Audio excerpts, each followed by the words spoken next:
You don't keep paying because you want to. You keep paying because the system was designed that way. There's something strange about subscriptions. It takes seconds to enter. A single click, your email, your card, done. But when you try to leave, everything changes. Suddenly, the path disappears. Menus become confusing. Options multiply. Steps increase. Buttons move. And what should take seconds turns into minutes. Sometimes longer. Sometimes you give up entirely. Not because you decided to stay, but because leaving felt exhausting. This is not accidental. It's architecture. There's a concept in behavioral design called the Roach Motel. Easy to enter, difficult to exit. The name sounds almost absurd, but the principle is everywhere. Gyms, streaming platforms, software subscriptions, apps, memberships, trials, insurance plans, online services. You walk in effortlessly, but walking out feels like navigating a labyrinth. Why? Because the system was never optimized for your freedom. It was optimized for your inertia. Inertia is one of the most powerful forces in human behavior. Not physical inertia, cognitive inertia. The tendency to remain in a state, simply because changing requires effort. Your brain is constantly managing energy. Every decision costs something: attention, focus, mental clarity. And when friction increases, your brain delays action. I'll cancel later. I'll do it tomorrow. I don't have time right now. That delay is profit. Your inertia is their revenue model.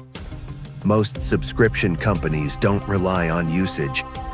They rely on continuation. The longer you remain, the more predictable their income becomes. And predictable income is extremely valuable. This is why recurring revenue companies are often valued higher than traditional businesses, because they transform human hesitation into financial stability.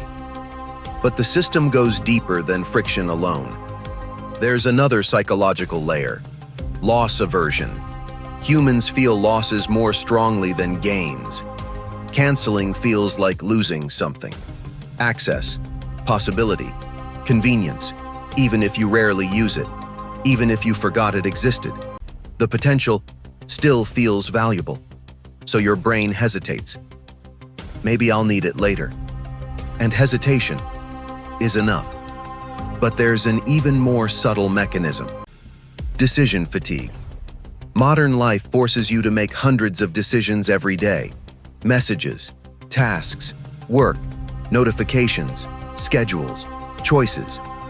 By the time you remember to cancel a subscription, your mental energy is already depleted, and the system meets you exactly there: tired, distracted, low on cognitive resources. So when you see multiple steps, confirmation screens, retention offers, alternative plans, you postpone the action, not consciously, automatically, and each delay extends another billing cycle. This is not manipulation in the traditional sense, it's optimization. Companies run experiments. They measure behavior. They analyze drop-off points. They adjust friction levels. They test button placement, language, color, timing.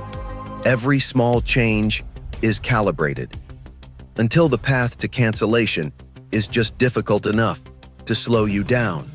Not impossible, just inconvenient. Because inconvenience is often enough. There's also something called default bias. Humans tend to stick with default settings. Whatever state we are currently in feels like the natural state. If you're subscribed, being subscribed feels normal. Canceling feels like change, and change requires energy. So the system quietly relies on your preference for stability. Another layer emerges over time: forgetting.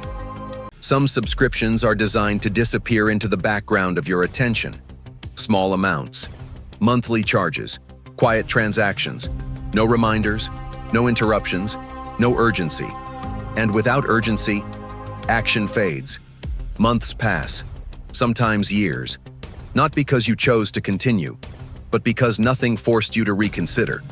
Silence is profitable. And then there's the sunk cost effect. If you've paid for something already, your brain wants to justify the expense.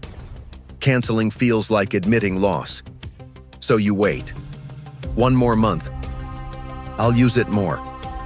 I already paid anyway. And the cycle continues. All of these mechanisms combine into something larger, a behavioral system, an environment designed to guide decisions without you noticing. And the most important realization is this: you were never fighting your own discipline.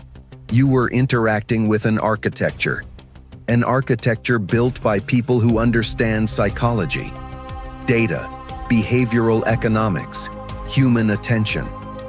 This doesn't mean companies are evil. It means incentives shape design. Their incentive is retention. Your experience adjusts around that incentive. Once you see this, something changes. Awareness creates distance. Distance creates choice. Choice restores control. The system doesn't disappear, but its influence weakens because you recognize the walls. And when you recognize the walls, you can finally look for the door. Freedom rarely comes from effort alone. It comes from understanding. You don't need more discipline. You need better visibility. Because the moment you see the trap, you stop blaming yourself for being inside it. You start navigating differently. And that is where control returns. You were never careless. You were never weak. You were inside a system designed to keep you there. This is Silent Systems.